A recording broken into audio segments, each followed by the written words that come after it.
Hey, it's your girl, Stacy Bullock, your host of Tools for Everyday Living. And we are back for literally another Free Your Mind Friday.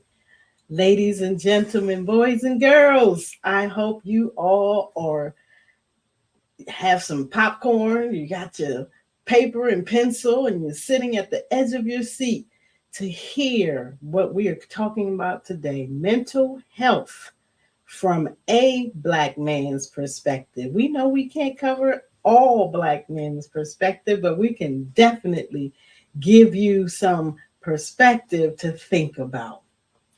So, as we stated last week, and I hope you were with us. If you were not, go back, subscribe, like, share, download, binge watch Tools for Everyday Living, but especially watch last week's show where we begin this month of mental health awareness. And we're going to be talking on a topic every Friday until the end of May. So last week we embarked a little bit about the subject of mental health, how it affects us. Today we're just going to go a little bit further into a personal perspective, but we still want to take this opportunity to bring this topic to awareness. Make sure that we're all paying attention. Make sure that we're listening. Make sure that we are doing our part to participate in the healthy conversation about mental health.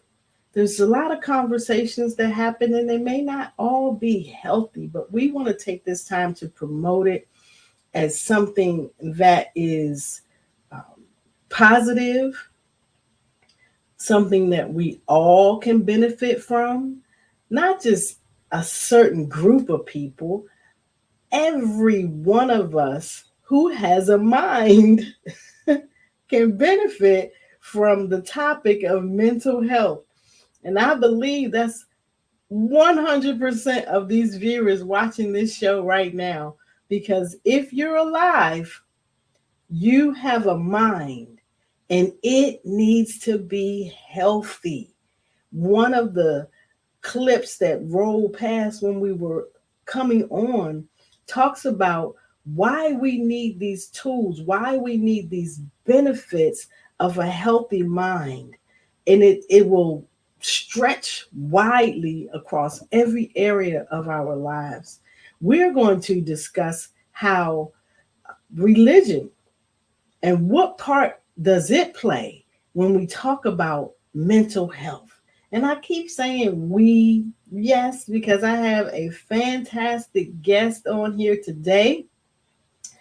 He has graciously agreed to be with us for the whole month. We're going to incorporate some others with us here soon, next week. But today it is myself and Pastor W. Eric Crooms. He is a faith influencer, and we're going to hear about him, a little short snippet. I'm sure it does not encompass all of who he is and all of the knowledge that he holds and wants to share with us. But here's a little snippet. I'm Pastor W. Eric Crooms, and this is the Believer's Report. Black religious faith is facing perhaps its most challenging period. Pastor W. Eric Crooms is a faith influencer, speaker, and transformation coach who values dedication, service, and excellence. As a ministry leader and coach for close to 4 decades. Pastor C brings a unique, transformative, and holistic perspective to the lives of his clientele, empowering his following to unleash their purpose for a purpose and bring good to the community. Using real-world examples and biblical anecdotes, Pastor C unveils how each person in the life of your organization brings a wealth of promise that can be used toward positive and purposeful change. A native of Phoenix, Arizona, and author of 6 books, Pastor C learned the value of dedication and service coming up as the third of 6 children whose parents, the Reverends Charlie and Dorothy Crooms, were themselves exemplar models for ministry. Pastor C founded and is CEO of the Charlie and Dorothy Crooms Foundation, a nonprofit organization which seeks to improve the wellness of the community.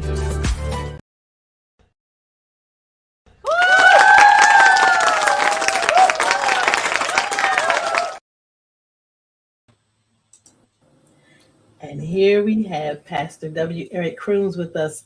Thank you again, sir, for joining us. We are so appreciative. Absolutely. Thank you for having me. And thank you, Stacy, for launching this very important conversation about mental health in our communities. Much needed. Thank you. Yes, so much needed. It stems from so far back, as we were discussing earlier before the show even started, that there are eons and years, probably thousands of years of information regarding mental health.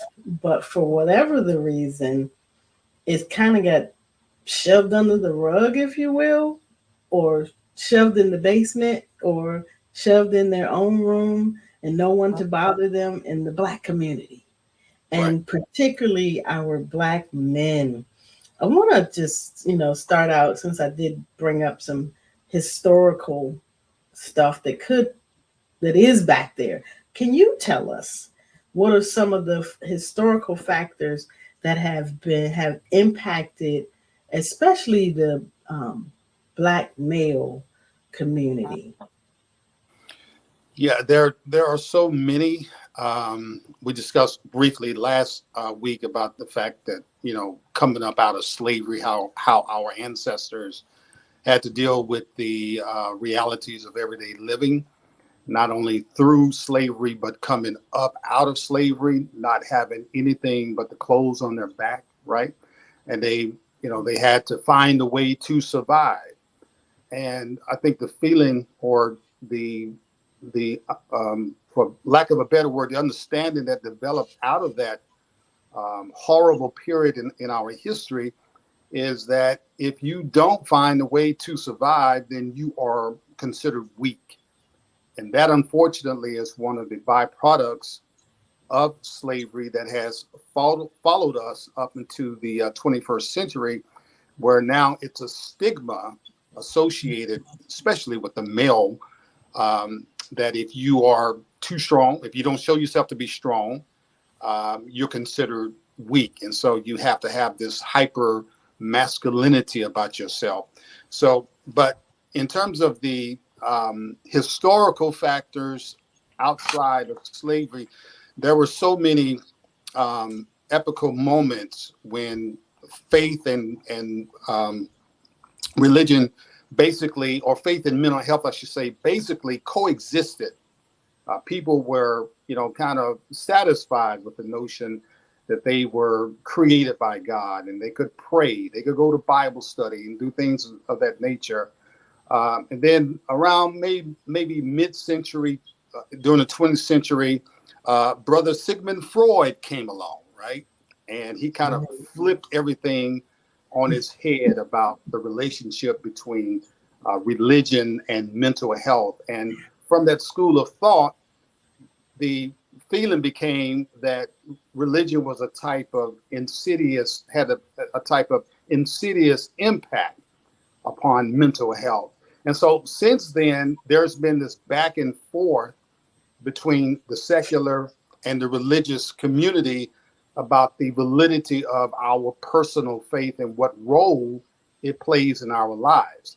I mean, you can log on to Facebook anytime, any day, and you'll see this war shaping out on a daily basis in terms of how the secular realm looks at faith and religion and the church in particular, and you'll see a whole bunch of accusations, charges, and things of that nature.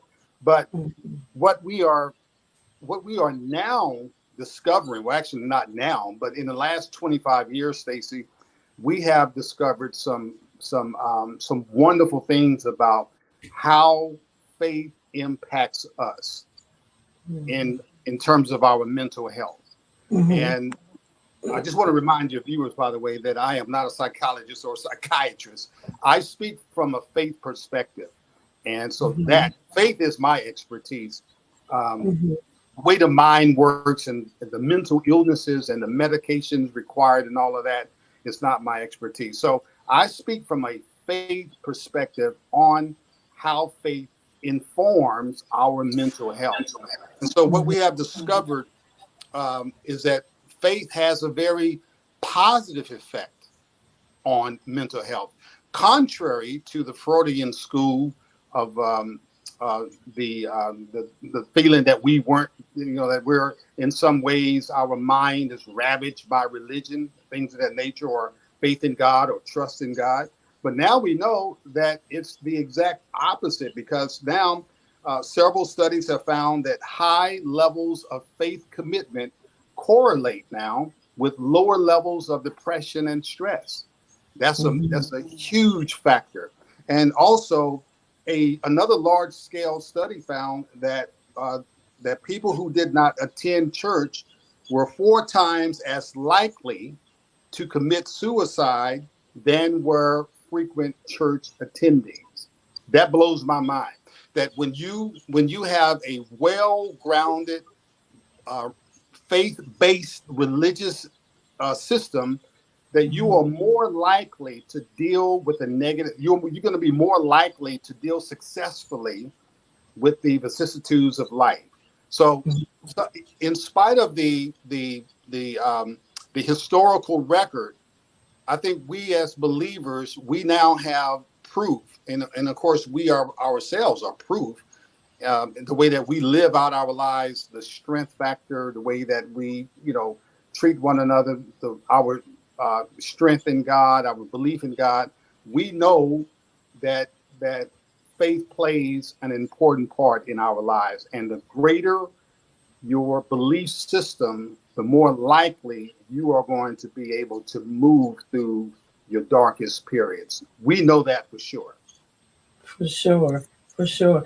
I want to know, so because of the statistics that you just quoted us, I want to know, how can we incorporate mental health treatment into ministry? That's a great question. I think it's imperative that ministry leaders, clergy leaders, and others understand that there is not a divide between the spiritual and the mental. And I think that's really the biggest hurdle that we have to cross right there. The biggest chasm that we have to cross is to stop thinking compartmentally about the relationship of spiritual to mental. Because what's really at the heart of the stigma as it relates to mental health, in my opinion, is the fact that we've been conditioned to think that that mental health issues point to a spiritual failure, or that we just, we're suffering mentally because we did something wrong spiritually, or we don't measure up spiritually. No, that's the furthest thing from the truth. And the Bible speaks for this relationship of the spiritual and mental throughout the holy writ. So I think in order for us to really be effective in making our mental health a part of ministry, we have to bridge that divide, and we have to understand that there is an interrelationship between our spiritual faculties and our mental. Then we can begin to have a very real conversation with between those in ministry and those whom we lead. I mentioned last week that there are some signs that this is happening. There are some mega churches and medium-sized churches who are beginning to see the good in fostering a relationship between mental health professionals and clergy. But it's so important that if we're going to make it an effective ministry and really, really help people, I mean, really get down into the trenches where they are, because people are really hurting mentally. And, you know, a lot of experts point to the pandemic. Yes, the pandemic played a huge role in our current mental status as a people in the Black community. But in reality, it began long before the pandemic, right? So it's something that we have to be willing to engage on that level. But the first step, to me, in my opinion, is to get past this thinking that there is a divide between the spiritual and the mental. There is no divide. I just actually just Googled really quick about mental health, and, just to give people an idea of, yes, we can go to the Bible for everything. And in Exactly. Psalm 34:18, it says, "The Lord is near to the brokenhearted and saves the crushed in spirit." Exactly. And I believe that, when we are brokenhearted, when we experience traumas, when we experience things that would want to crush our spirit, crush our motivation, crush our will to do, I believe that when, like you said, I won't say necessarily going to a church building, what I will say is connecting with people who have spiritual insight and that could Right. lead and guide us. I believe that this is where, yes, we can have our spirits saved, our motivation saved. People think, oh, saved, that means you're not going to hell. Well, it means a whole lot more than that. Yeah, exactly. And we're talking about it today. It is the component of being saved will assist you in your mental health, because when our spirits are broken, God has the ability to lift us up out of places. And I'm definitely someone who is well aware. Most people will say I'm a witness, and I am a witness, and am well aware of how God Exactly. can bring you back from a place of detriment in your mind. Right. This and I just want to know. And if you go back, Stacey, if you go back to the scripture that you just read or quoted, also verse 17 begins, "The righteous cry out." These are Mhm, believers. These are the people of God. And mhm. David says, "The righteous cry out." Listen, the righteous are crying out today. Believers are crying out today. Everybody thinks, well, oh no, I'm a believer, so I don't have any issues. I just trust God. God's got me. No, no, no, no. The righteous cry out. The righteous suffer from mental health issues. The righteous suffer from brokenness. The righteous suffer from depression and anxiety. In fact, if you search scripture, you will see that some of the greatest men and women in the entire Bible suffered from depression and anxiety. Right? I mean, we have, David, one of the greatest warrior kings in the entire Bible, suffered from depression. Jeremiah was called the weeping prophet. Job says, "I loathe my life." And then, if that doesn't convince you, let's bring it back. Let's bring it up to the modern century. Dr. Martin Luther King Jr. Hear me now. He suffered from depression and anxiety. So the thinking is, well, if God, I guess the thinking could be, God can't use me because I'm in this state. I have this state of mind, or I'm suffering from this or that. And the Bible proves the opposite, because all of those people I mentioned, including Dr. Martin Luther King Jr., were used greatly by God. So just to make that point, the righteous are crying out. We have to accept that. Absolutely. Absolutely. Didn't mean to Because, start preaching. oh, you're fine. You're fine. We live here on this earth. So there are Correct. things that we are not immune from. Even Exactly. though people may feel like you just said, oh, I have God and I don't need anything else. Well, God has put some stuff here in place for Exactly. us to benefit from. I just don't understand sometimes why people would feel like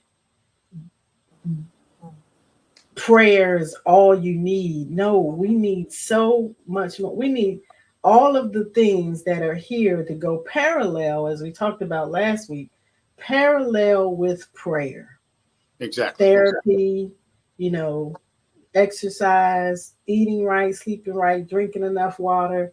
These are all things that being in the sunlight will contribute to our mental health well being. Talk to us a little bit about your perspective of the Black man and his journey in mental health.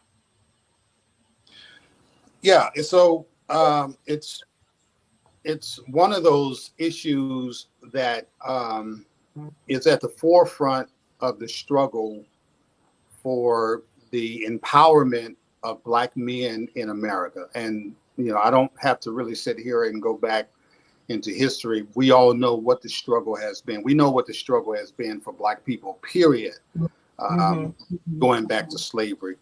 But in particular, the Black male in America has suffered tremendously in terms of being able to adjust to what we call the American experience, right? And so currently there are probably close to 5 million, depending on which report you want to go with, but at least 5 million men of color, Black men, who suffer from some type of mental health issue. Now, obviously, there are different levels of mental illness. Again, like I said last week, if you're dealing with acute schizophrenia, other types of psychosomatic disorder, things of that nature, obviously, that's an arena for professional help, right? And so, but we have to be we have to get ourselves to the point where we're okay with getting professional help, like you just said, that we can pray and seek therapy and understand that God has ordained both. But yeah, Black males, I read a report a couple of weeks ago that up to 80% of all attempted suicides in the Black community were done so by Black males, Black men. So that's a very telling reality there. And so I guess we have to look at it from a perspective of how can we help? What can we do? Because we know that at the same time that Black men tend to be more autonomous, independent thinkers in terms of their masculinity and how to deal with their own, individual challenges. And so it's hard to really touch that spirit sometimes because it's so shelled up, it's so full of armor and hardness and roughness. And then when you live in a culture that rewards that type of mental interior, through hyper masculinity, all of the television shows, the movies, and tough guy image, things of that nature, it's rather difficult to scale that mountain. And I think we have to, in ministry, we have to find ways to connect. And there are a lot of churches that have, programs that are tuned to helping Black men deal with the inner issues from a spiritual perspective. That's number one, a spiritual perspective, but not always to deal with it mentally. And I think that's where we need to kind of shore it up and get our brothers together and make them understand that, yeah, we're here for you spiritually and even mentally and emotionally. But if it is a situation where you need to get additional help or external help, by all means do it.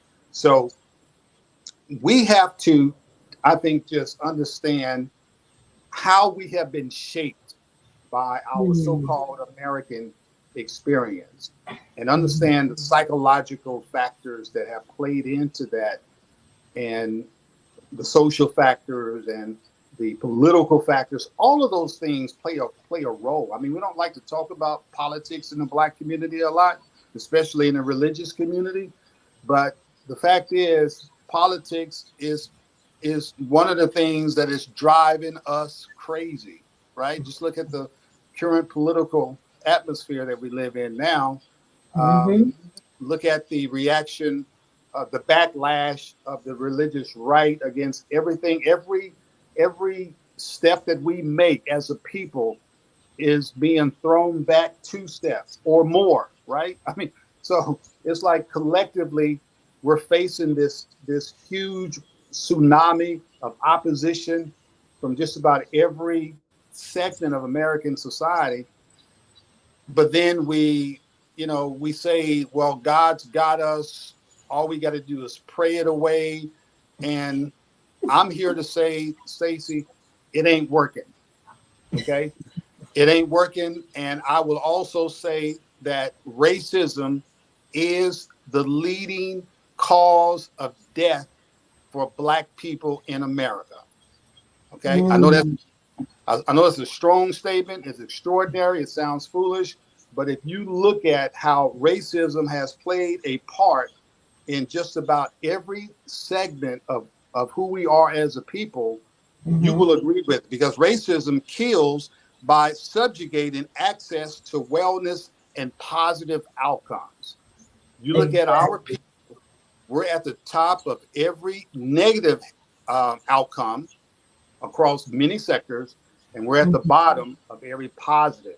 So racism kills by subjugating access to positive outcomes. So when it comes to health, when it comes to crime and punishment, when it comes to mental health, when it comes to, even just buying a home, we are faced with these racist structures, and it's impacting us mentally, but we don't want to talk about it, right?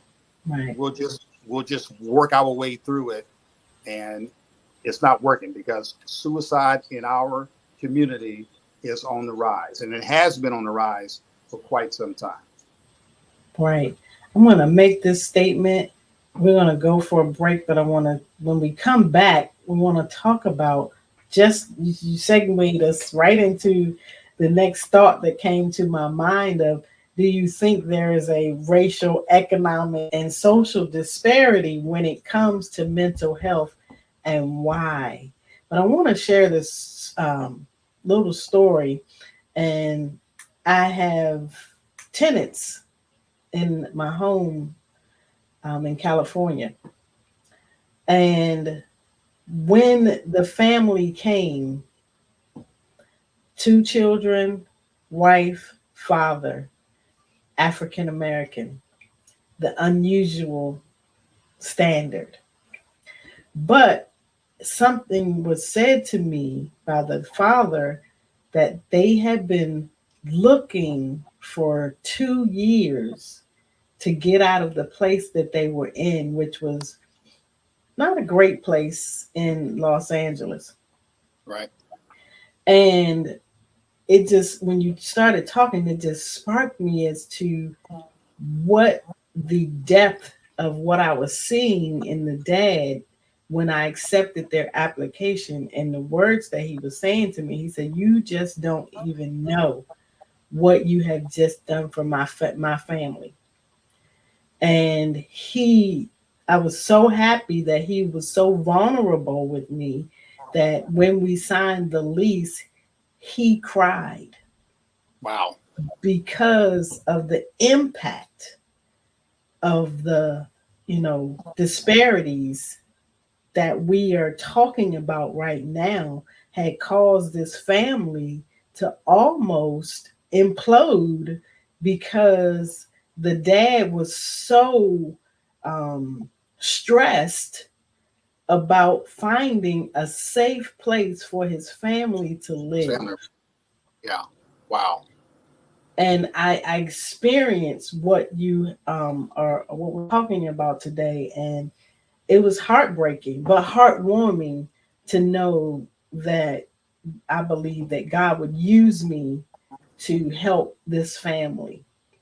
And I'm just so excited. But when we come back, let's talk about some of those, the whys of the disparity. What in the world? Where did this?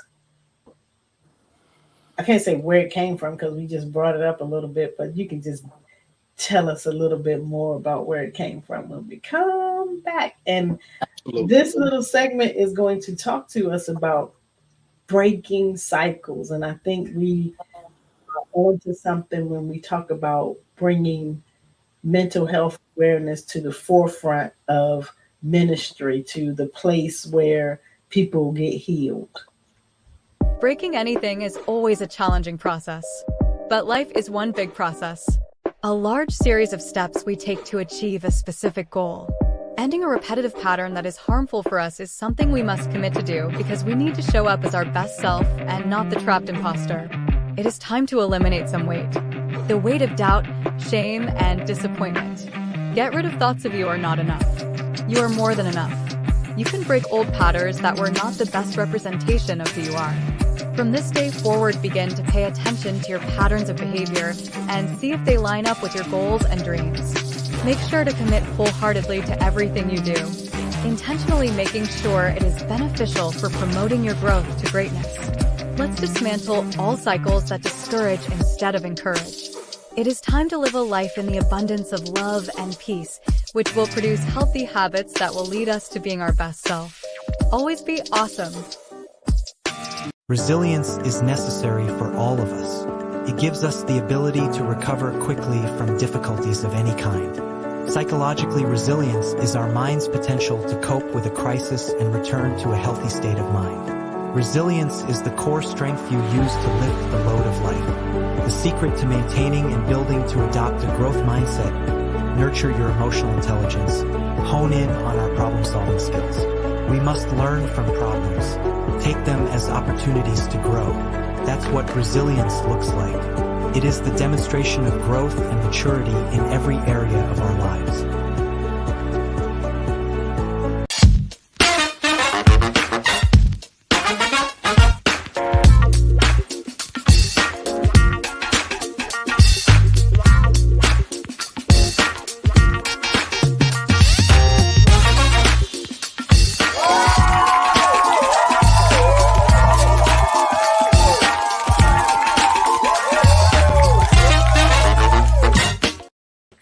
And just like that, we're back.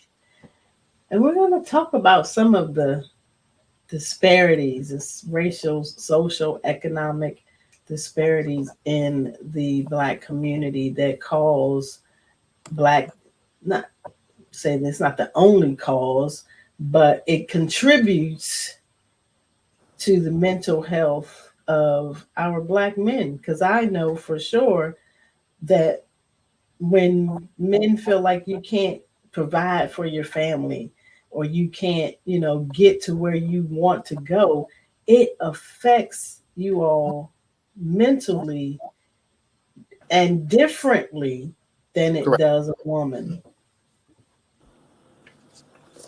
Absolutely, it does. And that's just keeping it real. It does. And I just wish that more of us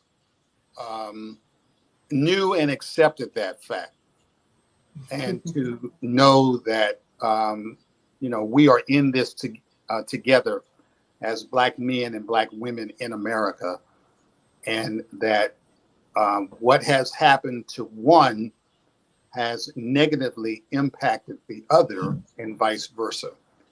And so what has happened is that this war of the black sexes has erupted, and it's always going at full throttle up, and there seems to be less understanding and less empathy between us because we don't accept the fact that, listen, we are in this thing together. We are in this American experience together. We have been since slavery, when the slave masters raped our women, sexually assaulted our women, when they took our children from us, that we were impacted by that.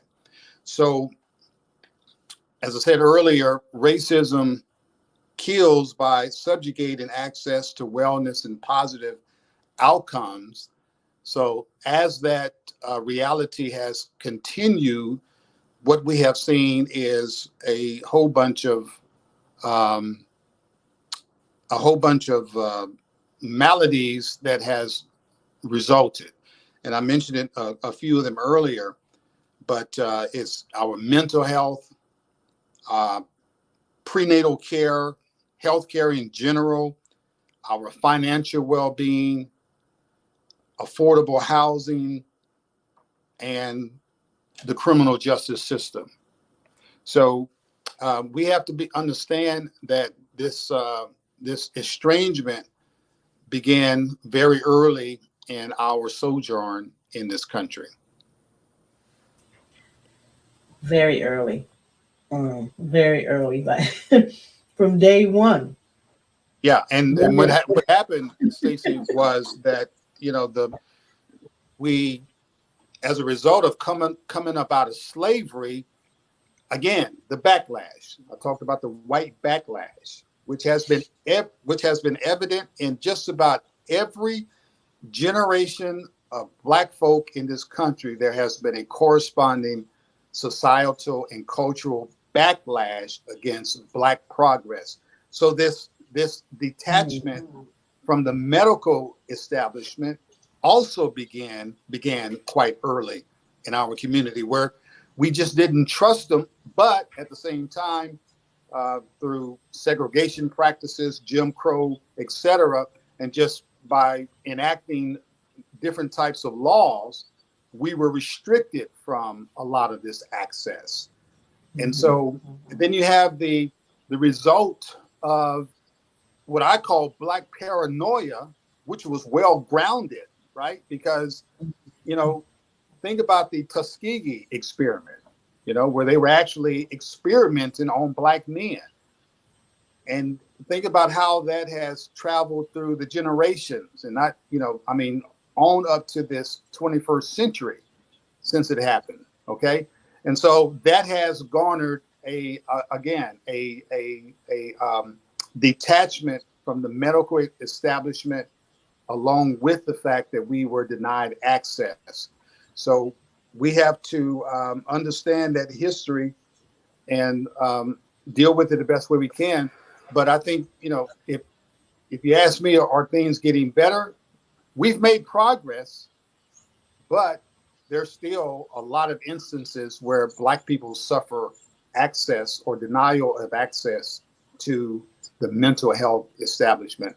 And quite frankly, I was just reading a day or so ago about the fact that there is a dearth of Black psychologists. I mean, they're actually lamenting the fact that there aren't enough Black psychologists, psychiatrists, things of that nature. So it's a across the board phenomenon, and it's been with us for quite some time. Yes, too long. And I'm hoping that discussions like this one and others will spark a fire, if you will, to get us moving in the direction of, promoting students when they're in school to think about becoming a psychologist or a psychiatrist. I do have a 4-year degree in science of psychology. And that, I mean, just taking those 4 years really kind of opened my eyes up. And the reason why I did it is because I was so wanting to help people and still want to help people that I had to study what makes us go, humans. And so now this added component is coming to me now, about looking at it from a cultural perspective. Like, wow, I didn't even think when I started school that there was this wide disparity, even though I don't know why I didn't know that, because working as a civil servant, I discovered that, I guess maybe 5 years ago, which is so outdated. I mean, not outdated, but it took long enough. That's what I'll say, to create minority groups, work groups that would study about the disparities in the health arena, which mental health falls under that. But this was just 5 years ago. We've been here way more. We've been here longer than 5 years. Yeah, right. Exactly. And so it's like, why did it take so long for somebody to say, oh, we need a whole group to get some understanding about this particular group of people, this population?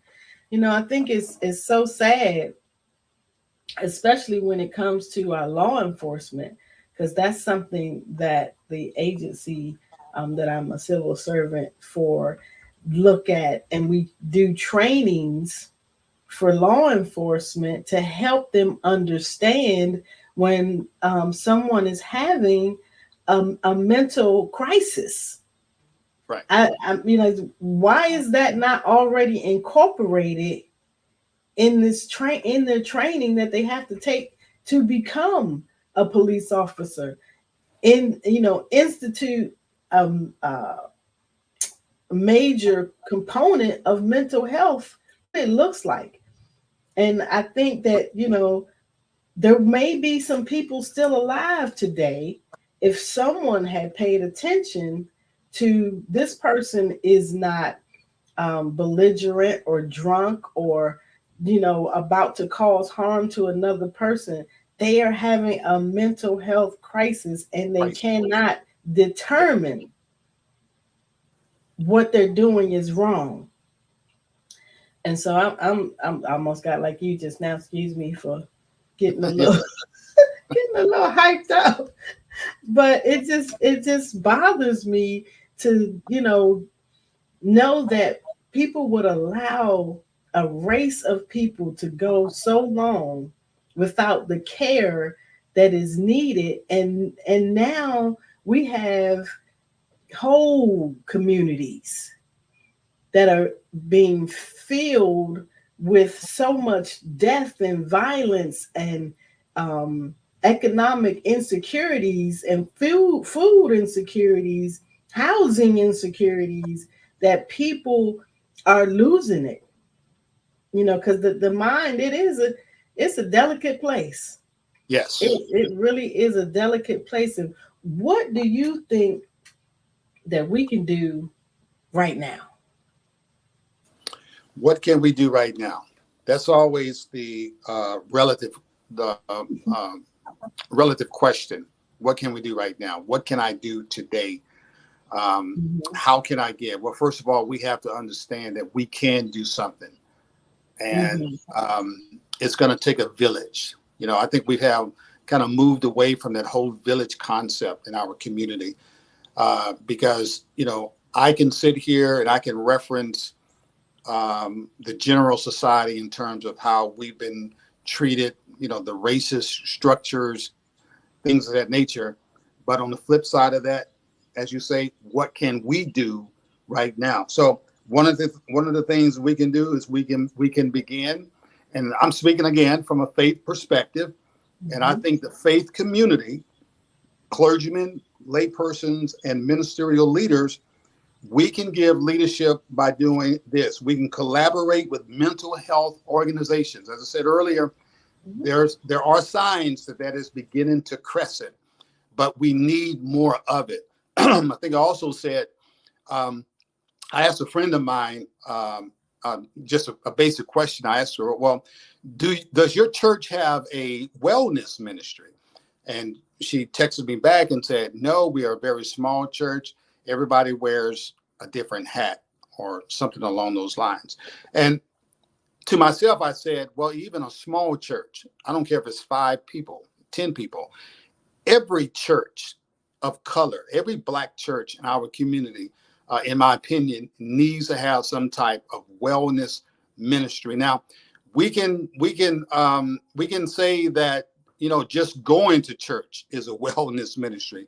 Hattie McDaniel, the famous mid-20th century actor, said that faith to Black people is like the Federal Reserve System, right?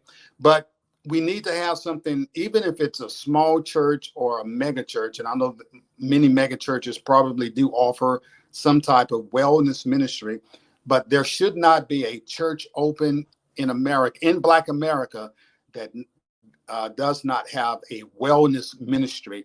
And included in that wellness ministry, Stacy, is also mentoring for its black boy demographic, because one of my passions, as you know, is mentoring. That's why I started the Kusama project, because I want to help Black and brown boys become more proficient readers and get up to the level where they are loving books and loving to read and not looking at it as something as a burden.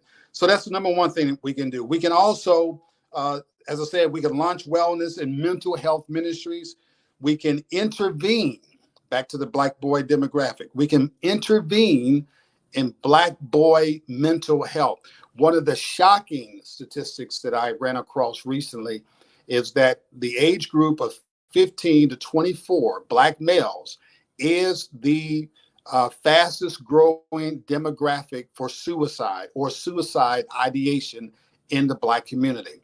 Our children, and a lot of this, of course, has to do with social media, the psychological ramifications from that sector, but we can intervene in their mental health, and we must do it at an early stage, because if our Black boys are not reading proficiently by at least 8th grade, their future is going to be quite dismal. And then the other thing we can do is we can advocate more. I know that we are doing so. The Congressional Black Caucus is advocating for a lot of funding, legislation for the faith community, for these funds to be released so that we can begin to offer these programs on the boots, on the street level. And so those are some of the things that we can do right now as a faith community. Now, again, I'm not saying that we aren't doing it. Obviously, there are, we have a tremendous amount of Black churches in our communities across America. So I don't know exactly what every church is doing. And as I said earlier, there are signs that we are beginning to do more, but we need more people to join in that cause. Yes. I think we need, what I'm picturing in my mind, that there was I don't know what the logo was for, but there was a world, and then there were people holding hands standing around the globe. Right. And I think if we can look at the globe a little smaller and look at the Black community as a collective, and those of us who are, I'll say, minding up, if I can, you know how they say man up, woman up, let's Right. mind up. And then create that link, that chain around the communities that we live in. First of all, our homes is our first community that I believe that we can start in and kind of dismantle this trickle down effect that I want you talk a little bit more about to our young Black men. We need to stop that hemorrhage. Right, right. And I just want you to interject for a couple of minutes about how important it is for us to stop this trickle down effect to our young men. Yeah, it's very important. And it's, to me personally, it's very distressing because, listen, we cannot expect our Black boys to grow up and become healthy body, mind, and spirit if the men themselves, if we are struggling and we are not reaching out, not only to make ourselves better, but to ensure that the little boys that are coming up from behind are going to have better. And I'm not just speaking of the father-son dynamic. I'm speaking of the community dynamic as well. Because, when you think about it, a Black church in the middle of an urban context, we may have families who have Black boys, and we are able to directly minister to that segment in our churches through Bible study, youth camps, things of that nature. But what about the boys that are on the outside in those same communities, who are detached and who are losing hope, quite frankly? And so this trickle down effect has to be premised on a desire to reverse it and to intervene at an early stage. And that's why, again, I referenced the reading. One of the hallmarks or landmarks that we can use to gauge our effectiveness as a community and as a faith community is to attach ourselves to Black boy literacy. Because let's face it, again, if these Black boys are struggling with reading and they can't even read an application or fill out an application in their later years because they've been less than able readers throughout their elementary careers and kindergarten, we have to do something about that. And this also points to what we talked about earlier, the way the dominant society, who, their teachers, their school psychology officials, the way they see our boys is quite different than how we see our boys. And there is a plethora of evidence out there. In fact, I read one earlier this morning that most Caucasian teachers, principals, and administrators, they lack the cultural understanding of Black boys and Black girls, for that matter. Right. And as a result, these kids are leading most school districts in expulsions and being expelled from school and suspended from school. That disturbs me. Not only as a mentor, but as a faith influencer, I'm disturbed by that because it points to, again, a cultural chasm. And so, but getting back to what we can do, we just need to intervene and understand that our Black boys who are going to become Black men, they need early intervention. They need a community that cares about them, that shows that they are valued, and that they are, we care about you.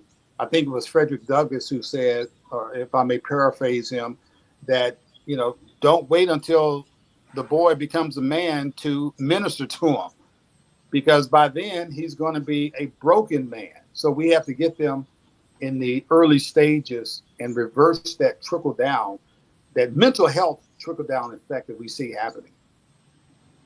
Absolutely. Absolutely. Time flies, as they say, when you're having fun. And right. I'm going to say that we're having fun, but the subject itself is not fun. Right. I believe we're having fun being able to express the concerns that we have, being able to express the solutions that we have regarding mental health and our community as African Americans. So, again, Pastor W. Eric Crooms, I want to thank you for joining us. It is a pleasure, it's a delight as always. You bring a wealth of knowledge to us. And I know that somebody on the other side of this screen is having an aha moment experience and thinking of what can I do? And you don't have to be African American, Black. You Right. don't have to be a Hispanic. You can be of any race, any culture to be able to reach out and help. Exactly. Well Pastor, said. yes, Well said. thank you. Thank you. Tell the people how they can reach you.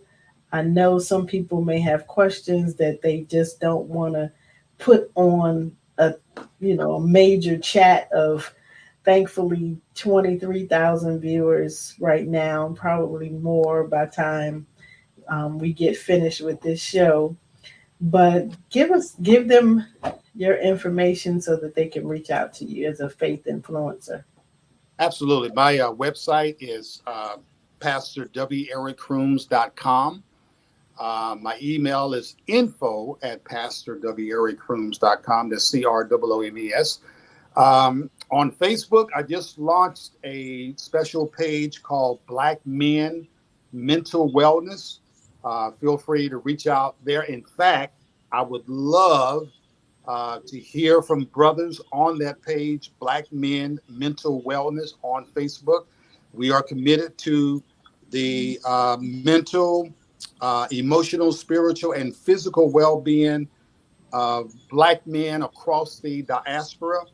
And we want to do that through empowerment, affirmation, and other means. So Black Men Mental Wellness on Facebook.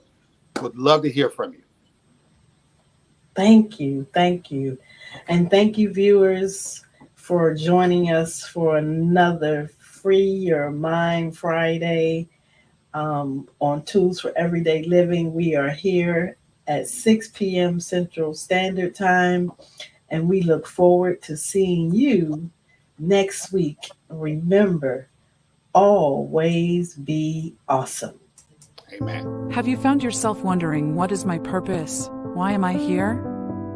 Recognizing the Stranger in the Mirror is the book for you.